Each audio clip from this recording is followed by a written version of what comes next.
भक्त नरसिंह मेहता की सच्ची भक्ति की कहानी।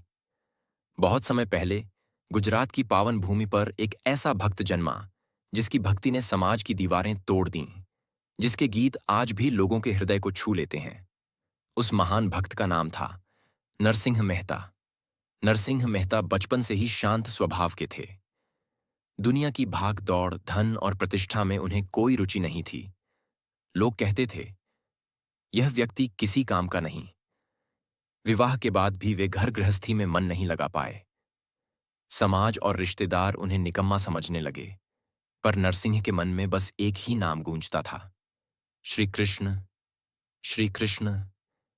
एक दिन नरसिंह मेहता सब कुछ छोड़कर गिरनार पर्वत पर चले गए। वहां उन्होंने दिन रात भगवान कृष्ण का ध्यान किया। कई दिनों की कठोर तपस्या के बाद उनकी आंखों से आंसू बहने लगे।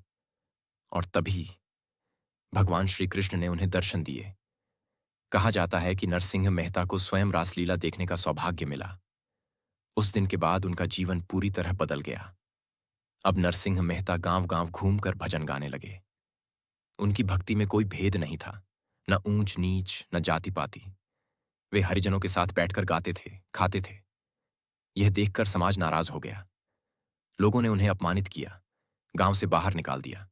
पर नरसिंह मुस्कुराते हुए कहते, जहां प्रेम है वहीं मेरा कृष्ण है। वैष्णव जन तो, एक दिन उनके मुख से ये अमर पंक्तियां निकलीं, वैष्णव जन तो तेने कहिए जे पीर पराई जाने रे।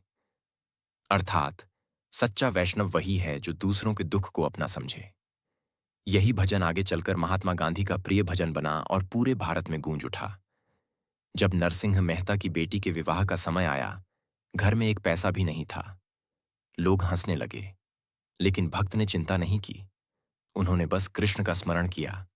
कहते हैं, भगवान कृष्ण स्वयं व्यापारी बनकर आए और विवाह की सारी व्यवस्था कर दी।